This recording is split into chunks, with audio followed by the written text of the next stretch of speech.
Bonjour à tous et bienvenue sur Polytech TV. Je vous retrouve aujourd'hui pour notre nouvelle émission L'entreprise et vous.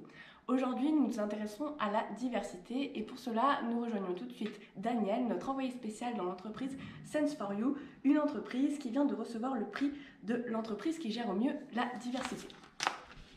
Bonjour à tous, merci Marie pour cette entrée en matière. Effectivement, je me trouve donc dans l'entreprise Sense4You avec Clément Rodange. Bonjour Monsieur Ola. Bonjour.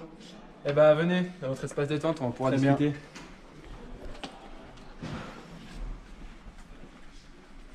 Alors vous avez misé sur la diversité, notamment pour les richesses que cela peut apporter. Mais donc qu'est-ce que cela apporte concrètement à l'entreprise, à votre entreprise et à ses employés? Alors, c'est exact, je l'ai qualifié de richesse parce que ça nous permet de progresser tous les jours. En effet, ça apporte beaucoup d'avantages. Déjà, du point de vue de l'image de l'entreprise, ça nous apporte des savoir-faire différents, des parcours professionnels différents qui apportent de la fraîcheur à nos produits. Comment gérez-vous la diversité au sein de votre entreprise, au sein de l'entreprise Sense4You? Alors, la diversité, on la gère à la base, c'est-à-dire avec le service RH. On a mis en place un système de CV anonyme, mais la diversité, c'est pas une obligation légale. Donc il faut inculquer et faire aimer aux gens la diversité et essayer de les pousser à varier l'origine des recrutements. Pardon.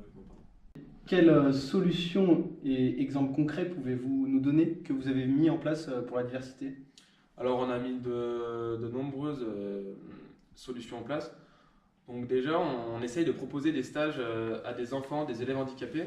Car selon les chiffres, il n'y a que 28% des jeunes handicapés qui passent dans le secondaire, donc c'est très peu. C'est même dommage.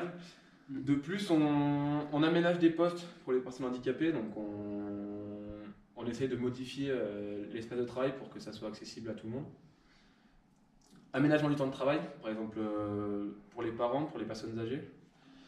On est aussi en relation avec des associations de minorités qui regroupe des personnes en recherche d'emploi, donc on essaie de leur trouver du travail. On a mis en place un gestionnaire de carrière pour essayer de briser le plafond de verre dont certains ouvriers sont contraints et essayer du coup de mettre en place une grille des salaires pour que les rémunérations soient, j'ai envie de dire, en accord avec leurs compétences et non pas avec leur image, l'image que peut refléter la personne. On a aussi recours à des spécialistes de la discrimination afin que les personnes puissent en parler. Et voilà. Que des bonnes solutions alors. Je pense. C'était Daniel Ola pour Entreprise et vous. On se retrouve la semaine prochaine pour découvrir une nouvelle entreprise.